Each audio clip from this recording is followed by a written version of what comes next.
Greetings. Welcome to the Evidence and Reasons for the Christian Faith video channel. I'm Salvador Cordova, and I'm your host today in this brief news segment. Today, I'll be reporting on a college course at one of the most prestigious universities in the United States of America. In fact, perhaps the world. Columbia University is associated with 50 Nobel Prize winners. Probably more Nobel Prize winners are associated with Columbia University than any other university. This pictured here is Dr. Michael Sheetz. He's voted among the top 20 most influential medical researchers. And this is his course at Columbia University. Oh, by the way, let me see. He has a Wikipedia. First off, he has a Wikipedia entry. Michael Patrick Sheetz was a cell biologist at Columbia University and a distinguished professor and founding director of the Mechanobiology Institute of the National University of Singapore. He pioneered mechanobiology and biomechanics.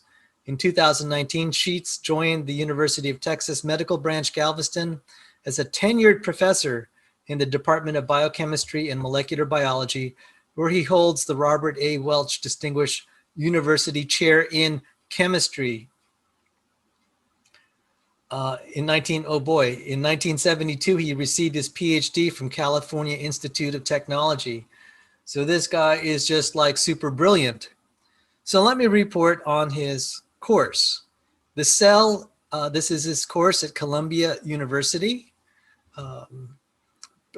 I'm glad that the web page is still up. I'm not sure if this course is still active, but his course, oh yes, fall 2002, there it is. The Cell as a Machine, Cell Biophysics and Biosystems Engineering.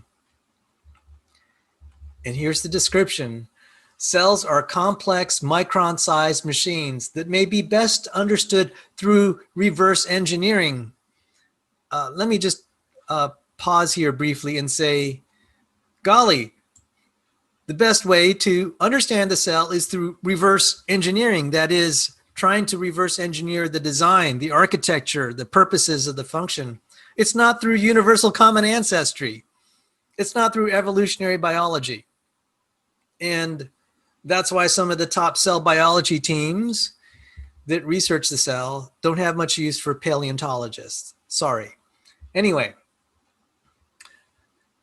cells are complex micron-sized machines that may be best understood through reverse systems engineering, through an understanding of the details of cellular functions and how they were optimized.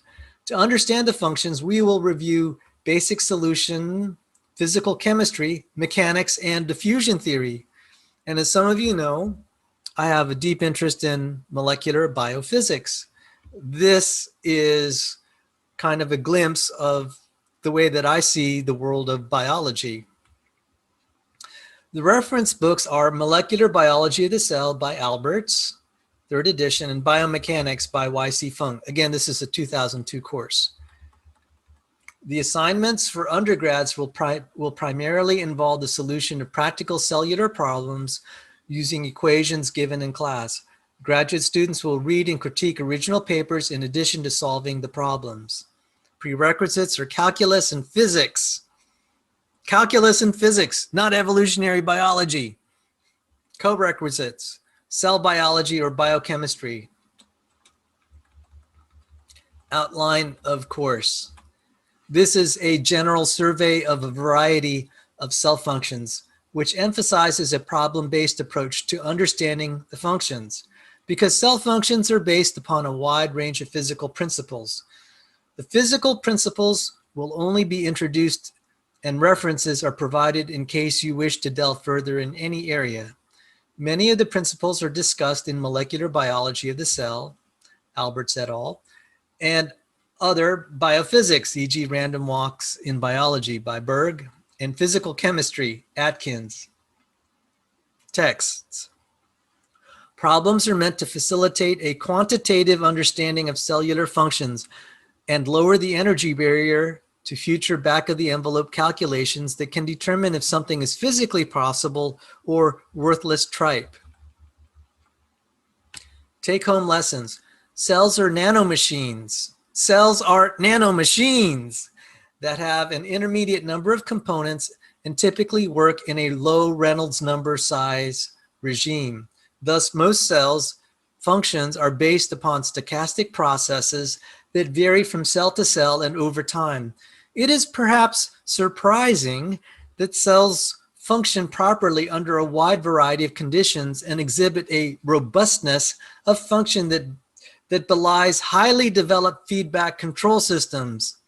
In other words, how can a machine that shows stochastic variability be programmed to reliably execute complex interrelated functions under widely varied environmental conditions? For a variety of cell functions, we will explore by quantitative analyses the magnitude of the tasks that trillions upon trillions of cells routinely perform. For example, human cells can faithfully replicate 2 meters of linear DNA in an hour within the confines of a 5 micrometer nucleus, and then sort and deliver equal copies of DNA to 2 daughter cells. And there's the grading policy, office hours, the textbooks were already mentioned. And we can take just a little look at the course. Introduction, week 2, how nanobiomachines work, diffusion and transport, DNA packaging and replication, lectures 4, 5, and 6. RNA transcription and processing, lectures 7 and 8. Lipid bilayer and plasma membrane, the hydrophobic effect, the Gouy-Chapman potential, mechanics and diffusion in 2 dimensions. There's the midterm. Protein synthesis and processing, polymerases, processing, hybridization, ribosomes and translocation. Some of you remember I did a talk on translocation, and that is non-trivial. Lecture 8, cytoskeleton, which defines a non-spherical shape and mechanical properties. Polymer assembly, mechanics. I really like this because they're describing the cell in terms of mechanics, not evolutionary biology. Glycoprotein and secreted protein processing, membrane transport, flow, and stabilization. Endocytosis and protein degradation. Ion balance and volume regulation. Membrane potential, osmotic pressure, and resealing. 12, signal integration, biosystems engineering. 13, migration, force generation, and chemotaxis. Chemotaxis is a totally awesome topic in biophysics. And the final exam. So let me do a text search here. Evolution. Oh, not one mention in this course overview of how the cell works in understanding the cell as a machine. Not one word of evolution. So that made my day. So this is a very short news segment. I just wanted to share that with you all. And so thank you very much for joining me in this brief segment. And I hope you're having a great day. Take care, and may the intelligent designer and creator of the universe bless you.